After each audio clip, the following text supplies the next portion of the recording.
हिंदू क्यों नहीं जा सकते मक्का मदीना में? दोस्तों, खबर आए दिन हमें सुनने को मिलती है कि मक्का मदीना जैसे पवित्र जगह पर भगवान शंकर को कैद करके रखा गया है। अब इस खबर को सुनकर लोगों के मन में सवाल उठता है, क्या वाकई में ऐसा है? और अगर ऐसा नहीं है तो फिर क्यों यहाँ पर मुसलमानों की लंबी चौड़ी भीड़ देखने को मिलती है? लेकिन क्या किसी हिंदू को मक्का मदीना के अंदर झांकने तक की इजाजत नहीं है? क्यों कोई हिंदू मक्का मदीना में प्रवेश नहीं कर सकता? दोस्तों, ये कुछ सवाल हैं जिन्होंने कभी न कभी आपके दिमाग के साथ भी खेला होगा, पर चिंता मत करो, आज हम आपको इन सभी सवालों के जवाब तो देंगे ही, उसके साथ साथ ये भी बताएंगे मक्का मदीना और भगवान शंकर के बीच का आखिर कनेक्शन क्या है और क्यों ये बात बार बार आती है। दोस्तों, सच सच बताना, अगर आप सोशल मीडिया चलाते हैं तो आपने भी इस खबर के बारे में सुना होगा कि मुसलमान जिस काबा को अपनी सबसे पवित्र जगह मानते हैं उसके अंदर शिवलिंग मौजूद है। और तो और मुसलमान जिस जगह पर शैतान को पत्थर मारते हैं वो जगह कुछ और नहीं बल्कि भगवान शिव है, जिन्हें सऊदी के लोगों ने कैद करके रखा है, वो भी कई सालों से। और उन्हें लगता है कि अगर कोई भी हिंदू वहां जाकर उन पर पानी डालेगा तो वो आजाद हो जाएंगे, और इसीलिए किसी भी हिंदू को मक्का मदीना के अंदर नहीं जाने दिया जाता। दोस्तों, दिमाग को हिला देने वाली बात है ये, लेकिन इस बात में कितनी सच्चाई है ये तो आपको हमारी वीडियो में पता चलेगा ही। उससे पहले हमारा ये जानना जरूरी है कि इस मक्का मदीना में भगवान शिव को कैद करके रखने की बात की जाती है तो आखिर वो क्यों है और क्यों हर मुस्लिम उसे जन्नत की तरह पूजता है। दोस्तों, मक्का मदीना सऊदी में मौजूद है और एक पूरी तरह से इस्लामिक देश है, जहां पहली बात तो किसी हिंदू को जल्दी से एंट्री नहीं मिलती, और अगर कोई हिंदू वहां चला भी जाए तो उसे सऊदी अरेबिया में दफनाने तक की जगह नहीं दी जाती। यहाँ पर पेट्रोलियम बहुत ही ज्यादा मात्रा में पाया जाता है, इसलिए ये दुनिया भर के विकसित देशों में से एक है। सऊदी अरब की राजधानी रियाद है और यहाँ की करेंसी रियाल है, लेकिन यहाँ की राजधानी से भी ज्यादा प्रसिद्ध यहाँ के दो शहर हैं, एक है मक्का और दूसरा है मदीना। ये दोनों ही शहर केवल सऊदी अरब में रहने वाले मुस्लिमों के लिए नहीं बल्कि दुनिया भर में रहने वाले मुसलमानों के लिए बहुत ज्यादा अहम है। इसकी सबसे बड़ी वजह है यहाँ पर हर साल लाखों की संख्या में मुस्लिम आते हैं। ये मुसलमानों के लिए तीर्थ स्थल की तरह है। जिस तरह हिंदुओं में ये मान्यताएं हैं कि 4 धाम की यात्रा कर लो तो इंसान के सारे पाप, सारे दुख दर्द मिट जाते हैं, ठीक उसी तरह इस्लाम धर्म में ऐसा माना जाता है कि मक्का मदीना जैसी पाक जगह के दर्शन करने के बाद इंसान खुदा के नेक बंदों में शामिल हो जाता है। यही वजह है कि हर मुसलमान ये चाहता है कि वो जिंदगी में कुछ करे या ना करे, लेकिन मरने से पहले एक बार हज की यात्रा जरूर करे।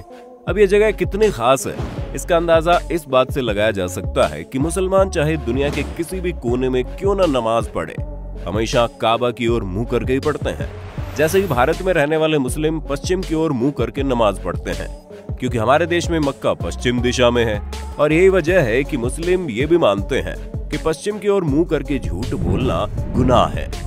दोस्तों, जब लोग हज की यात्रा करके आते हैं तो वो काबा के चारों ओर चक्कर लगाते हैं, इसे तवाफ कहते हैं, और ये हज का सबसे खास हिस्सा होता है। साथ ही वो मदीना की जियारत करने जाते हैं। मदीना वो जगह है जहाँ पर पैगंबर मोहम्मद की कब्र बनी हुई है। दोस्तों, मक्का मदीना के बारे में आप लोगों ने काफी कुछ जान लिया, लेकिन सोशल मीडिया पर वायरल हो रही इन खबरों का सच जानना भी आपके लिए बड़ा जरूरी है, वरना कई सालों से लोग इस चीज पर विश्वास कर रहे हैं। पर दोस्तों, घबराने की बिल्कुल भी आवश्यकता नहीं है, क्योंकि इंटरनेट पर वायरल हो रही ये खबर पूरी तरह से गलत है। वैसे भी अगर आप सच्चे हिंदू हैं और ये बात मानते हैं कि शिव जी की तीसरी आंख जब खुलती है तो प्रलय आ जाता है, तो भला आप इस बात पर किस तरह यकीन कर सकते हैं कि कोई शिव जी को कैद करके भी रखेगा? वैसे अगर आप किसी और धर्म के भी क्यों ना हो, लेकिन एक ईश्वर के घर पर दूसरे ईश्वर को कैद करने वाली बात सरासर गलत लगती है। मुसलमान धर्म के लोग भले ही इस तरह की चीजों को करने की सोचें, लेकिन खुद अल्लाह उन्हें इस चीज करने की मंजूरी नहीं देता, क्योंकि ईश्वर को हम इंसानों ने बांटा है, भगवान के लिए तो सब बराबर है।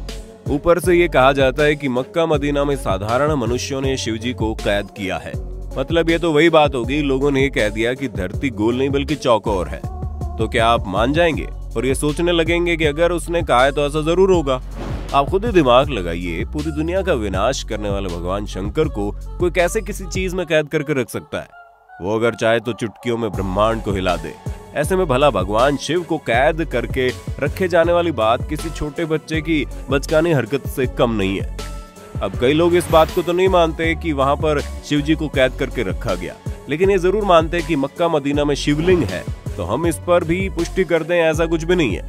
असल में मुसलमान जब हज यात्रा के लिए जाते हैं तो मक्का के पास स्थित एक इमारत में शैतान को पत्थर मारने की रस्म के साथ ही हज की यात्रा पूरी मानी जाती है।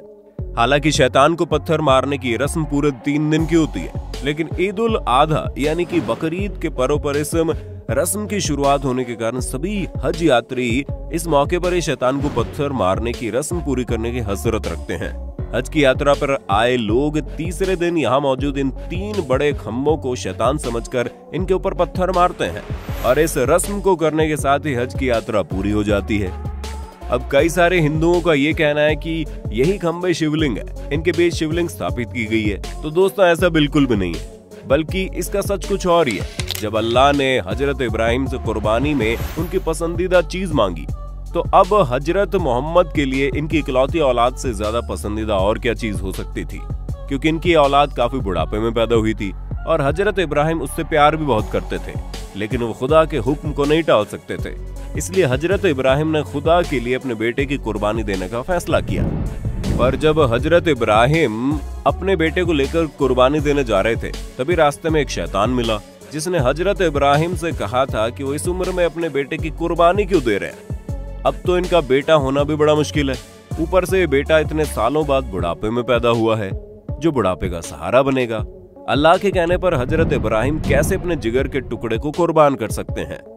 अब शैतान की ये सारी बातें सुनकर हजरत इब्राहिम सोच में पड़ गए और फिर इनका कुर्बानी देने का इरादा भी डगमगाने लगा। लेकिन फिर उन्हें ख्याल आया कि नहीं, ये चीज गलत है, अल्लाह की फरमाइश सबसे पहले है। और तब हजरत इब्राहिम कुर्बानी देने चले गए। हजरत इब्राहिम को लगा कुर्बानी देते समय कहीं वो भावनाओं में ना बह जाए। यही वजह है कि कुर्बानी देते वक्त उन्होंने अपनी आंखों में पट्टी बांध ली। लेकिन भला खुदा कैसे किसी के साथ बुरा कर सकता था? वो तो बस हजरत इब्राहिम की परीक्षा ले रहा था, जिसमें हजरत इब्राहिम पूरी तरह से पास हो गए। इसलिए खुदा ने हजरत इब्राहिम के बेटे की जगह कुर्बानी देने के लिए एक बकरी को खड़ा कर दिया और तभी से बकरी ईद के दिन बकरी की कुर्बानी देने की परंपरा चली आ रही है। यही वजह है कि हज यात्री जब जानवर की कुर्बानी दे देते हैं तो ये उस शैतान को पत्थर मारने पहुंच जाते हैं, जिसने हजरत इब्राहिम को भड़काने की कोशिश की थी। और इसी पत्थर मारने की रस्म के साथ ही खुदा से ये वादा भी करते हैं कि कोई भी शैतान उन्हें कभी भी बहका नहीं पाएगा। फिर चाहे वो शैतान बाहर की दुनिया का हो या फिर उनके मन में हो, वो हमेशा सच्चे दिल से खुदा की इबादत करेंगे।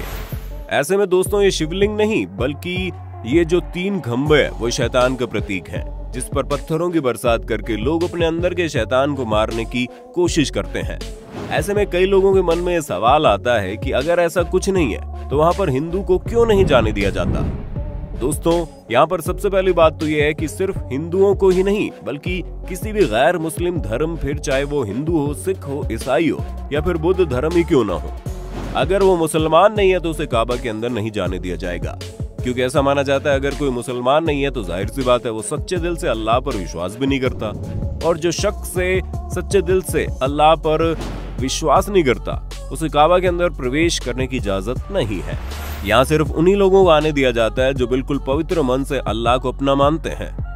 वरना आप खुद ही सोचिए कि आप किसी ऐसे इंसान को घर के अंदर आने देंगे जिसे आपकी बिल्कुल भी इज्जत ना हो और वो आपको बिल्कुल भी सम्मान ना करे, बस अपने फायदे के लिए आपके घर के अंदर आने की कोशिश करे। हमें मालूम है इस तरह के लोगों को आप दूर से भगा दोगे। आप ये चाहेंगे कि जो कोई भी आपके घर में आए वो कम से कम आपका सम्मान तो करे। और ठीक ऐसा ही यहाँ के लोग भी चाहते हैं कि जो कोई भी काबा में प्रवेश करे वो अल्लाह को सच्चे दिल से माने। उसके लिए सबसे पहले अल्लाह होना चाहिए, बाकी सारी चीजें बाद में। तो दोस्तों आपको मक्का मदीना से जुड़ी हर एक बात अच्छे से पता चल गई होगी। अब आपका इसके बारे में क्या कहना है कमेंट करके बताइए, और इसी तरह की इंटरेस्टिंग वीडियोस को देखते रहने के लिए चैनल को लाइक, शेयर, सब्सक्राइब करना बिल्कुल ना भूलें। धन्यवाद। दोस्तों आपकी स्क्रीन पे 2 और वीडियोस दिख रही हैं, जिसे देखने के लिए आप इस स्क्रीन पर क्लिक करें। दोनों देखिएगा, बहुत अच्छी वीडियो बनी है।